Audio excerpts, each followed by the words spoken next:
warahmatullahi wabarakatuh. Waalaikumsalam Selamat warahmatullahi pagi teman-teman semuanya. Perkenalkan, saya Muhammad Aris Putra Dan saya Dimas Saputra. Kami akan mempresentasikan mengenai cerita sejarah dan juga novel sejarah. Dan juga ada salah satu teman kita yang berhalangan hadir karena sakit, Muhammad Rizky Ramdhani. Di presentasi kali ini kami akan membahas mengenai pengajian SCJ, kesamaan, perbedaan, dan berdasarkan contoh. Pengertian novel sejarah. Novel sejarah adalah karya fiksi yang mengangkat peristiwa sejarah atau tokoh sejarah sebagai latar belakang cerita. Namun meskipun berlandaskan dengan fakta sejarah, novel sejarah ini masih menggunakan imajinasi pengarang untuk mengembangkan karakter, konflik, dan alur cerita. Dan untuk tujuan utamanya yakni menyajikan cerita yang menghibur sekaligus memberikan wawasan mengenai sejarah. Pengertian cerita sejarah. Cerita sejarah adalah bentuk narasi yang lebih mendekati dokumentasi atau penceritaan fakta sejarah. Cerita ini menyampaikan kejadian-kejadian yang nyata dan dengan cara yang lebih objektif serta akurat. Dan untuk tujuannya yakni memberi pengetahuan kepada pembaca tentang kejadian atau peristiwa yang telah terjadi di masa lampau. Selanjutnya adalah ciri-ciri dari novel sejarah itu sendiri. Yang pertama adalah novel sejarah fiksi. Memasuki jam ke-7. Sekali lagi memasuki jam ke-7. Yang dimana novel sejarah fiksi itu sendiri adalah sebuah cerita sejarah yang benar-benar terjadi, namun disisipi dengan elemen-elemen fiksi. Seperti contohnya itu ada sebuah penciptaan karakter yang ceritanya ini lebih menarik. Contohnya adalah The Book of Thief karya Markus Zusak dan Sultan Syahrir karya Pramudia Anantatur. Lalu selanjutnya adalah novel sejarah biografi. Nah, novel sejarah biografi itu lebih berfokus pada menceritakan seseorang. Seperti contohnya adalah Alexander the Great, itu menceritakan sosok Alexander the Great itu sendiri dari cerita sejarahnya.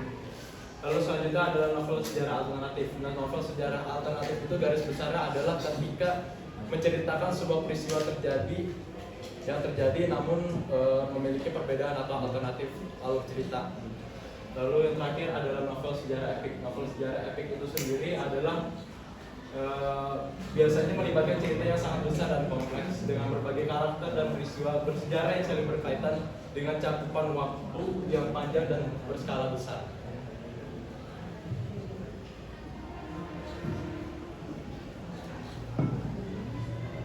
Dan selanjutnya di sini ada cerita sejarah populer, yaitu cerita sejarah yang ditulis dengan gaya yang lebih mudah diakses oleh hal yang umum, seringkali dalam bentuk narasi yang sederhana dan menghibur.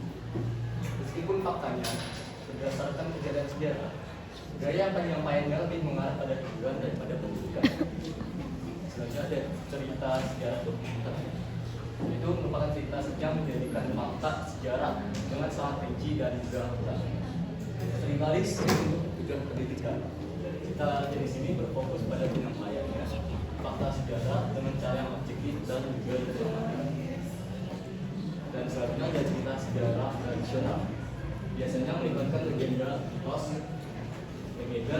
atau cerita rakyat yang berkembang dari generasi ke generasi, tapi berangkat pada kejadian sejarah nyata. Cerita ini seringkali membuat nilai budaya dan moral yang dijelaskan melalui sejarah turun-temurun. Selanjutnya ada cerita sejarah berbasis surat atau diari, yaitu cerita yang disusun berdasarkan surat-surat atau diari yang ditulis oleh orang-orang yang terlibat dalam peristiwa sejarah tertentu. Jenis cerita ini memberikan pandangan pribadi dan langsung tentang kejadian sejarah asli. Ini adalah ciri-ciri novel sejarah yang mengandung fakta yang benar-benar terjadi di masa lalu.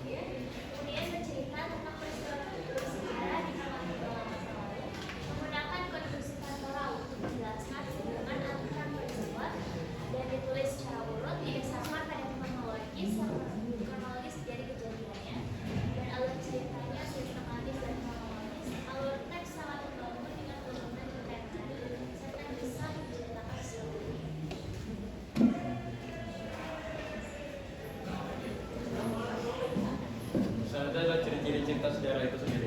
Nah, ciri-ciri cerita sejarah itu dia biasanya disajikan secara kronologis, di mana ada berdasarkan kejadian atau peristiwa tersebut pada masa lampau. Lalu selanjutnya dia berbentuk seperti recount text atau cerita ulang.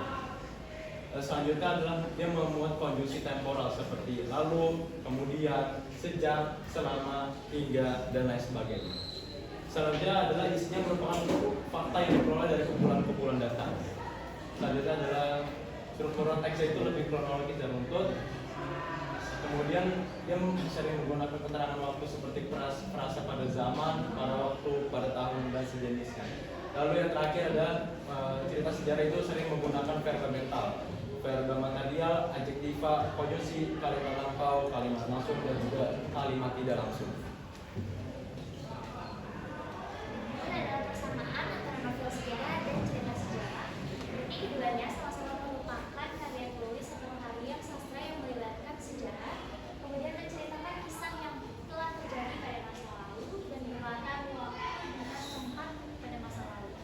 Kemudian proses penulisan teks sejarah dan novel mengharuskan penulisnya untuk menampilkan suatu tulisan yang mendalam.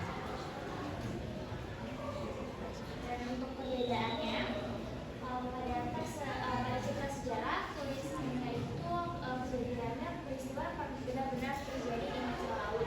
Kalau novel sejarah itu menceritakan tentang peristiwa terjadi di masa lalu, tapi dikembangkan ceritanya lewat sudut pandang yang berbeda-beda dan dia tidak selalu mengandalkan fakta atau ada unsur fiktif.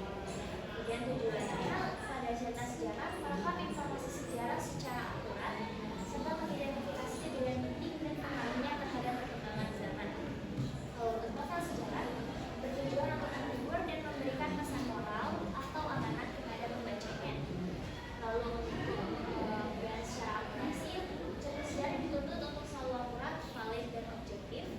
Kalau novel sejarah tidak harus akurat dan melibatkan imajinasi penulisnya. Kemudian penulis cerita sejarah biasanya sejarawan atau peneliti. Kalau novel sejarah biasanya penulis novel atau sastrawan. Kemudian terakhir, perbedaan secara tokoh yang berbeda. Kalau pada cerita sejarah, tokohnya harus benar-benar nyata dan hidup di masa lampau. Kalau untuk novel sejarah biasanya tokohnya nyata tapi dimodifikasi sifatnya oleh penulis atau tokohnya penulis.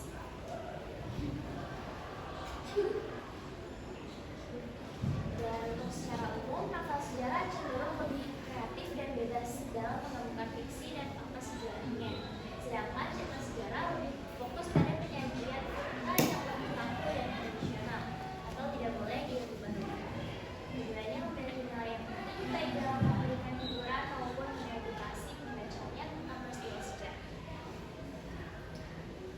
Nah, kita langsung masuk ke contohnya. Yang pertama itu adalah novel Laut Bercerita karya Laila S. Ini merupakan salah satu novel sejarah yang secara garis besar ini menceritakan sebuah peristiwa di masa lalu, yaitu Perusahaan 1998. Dan ini mengambil sudut pandang dari seorang aktivis bernama Biru Laut yang dia itu tergabung dalam kelompok aktivis. Nah, Laut dan kawan-kawan ini memperjuangkan reformasi, kebebasan, dan hak asasi manusia yang seringkali berhadapan dengan represi keras dari pihak pemerintah. Nah, melalui sudut pandang Laut dan adiknya Asmara Jati, novel ini menampilkan realitas kelam, penculikan, penyiksaan, hingga penghilangan paksa aktivis oleh aparat negara. Nah, Laut ini mengalami penyiksaan secara fisik dan juga psikologis yang membuatnya harus menghadapi pilihan sulit antara menyerah atau tetap setia pada idealismenya.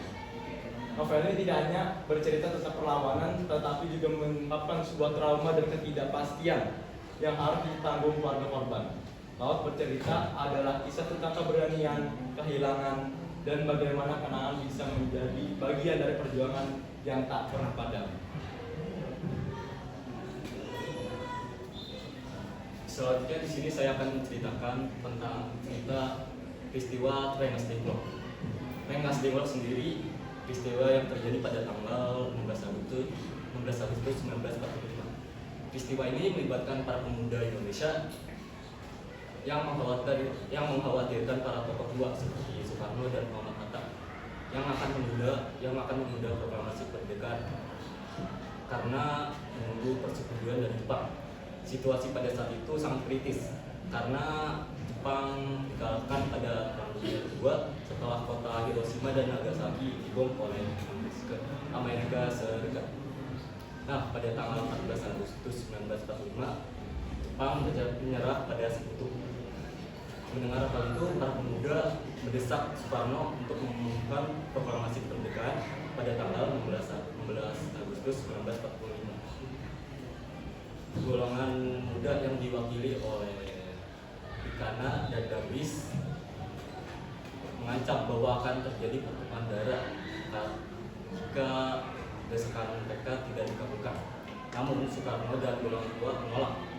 Mereka mengaku tak ingin terburu-buru, apalagi rencana proklamasi kemerdekaan Indonesia sedang dipersiapkan oleh Panitia Persiapan Kemerdekaan Indonesia. Nah, pada tanggal 16 Agustus 1945 pada dini hari, para pemuda menculik Soekarno dan Hatta membawanya pergi ke sebuah rumah milik warga keturunan Tionghoa yang bernama Jiao Qisiong di Rengas Dengklok, Karawang, Jawa Barat. Di Jakarta, Ahmad Surbadjo bernegosiasi dengan kelompok muda. Mewakili golongan tua, Ahmad Surbadjo sepakat dengan Wikana untuk memproklamasikan kemerdekaan Indonesia di Jakarta dengan alasan itu Ahmad Surbadjo dibawa ke Rengas Dengklok bersama dengan golongan muda yaitu Yusuf Kunto guna menjemput Soekarno dan Hatta. Akhirnya negosiasi dan jaminan keamanan Ahmad Surbadjo, Soekarno dan Hatta kembali ke Jakarta pada malam harinya. Keesokannya pada 17 Agustus 1945 kemerdekaan Indonesia diproklamasikan.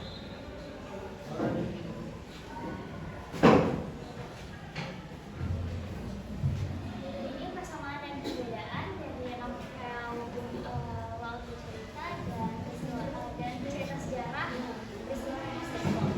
Ini secara berdasarkan temanya, keduanya mengangkat tema mengenai perjuangan dan perlawanan terhadap ketidakadilan, di mana laut bercerita menggambarkan perjuangan aktivis melawan rezim Orde Baru yang otoriter, dan untuk peristiwa Rengas Dengklok yang berjuangan merebut kembali kemerdekaan Indonesia dari penjajahan.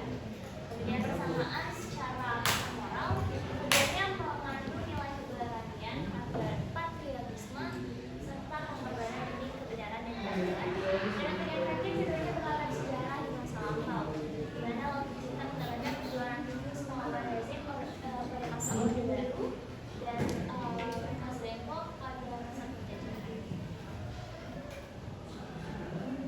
Selanjutnya adalah perbedaannya.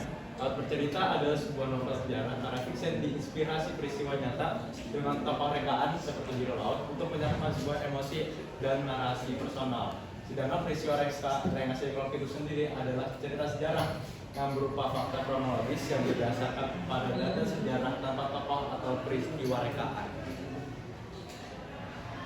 Nah, selanjutnya di novel sejarah itu sendiri mereka menggunakan gaya bahasa yang naratif dan subjektif dengan imajinasi pengarang untuk mendramatisir peristiwa. Kalau di cerita sejarah itu sendiri itu lebih bersifat objektif, menyajikan peristiwa berdasarkan bukti dan dokumen sejarah. Dalam Laut Bercerita, tokoh utamanya itu Hiro, seorang aktivis fiksi yang mewakili banyak korban berceritanya. Dalam peristiwa Rengas Dengklok, tokoh utamanya adalah tokoh-tokoh sejarah nyata seperti Soekarno, Hatta, Wikana, dan tokoh-tokoh muda lainnya. Laut Bercerita bertujuan untuk menyentuh emosi pembacanya dan memberi perspektif personal tentang sejarah. Peristiwa Rengas Dengklok bertujuan untuk mendokumentasikan fakta sejarah secara informatif.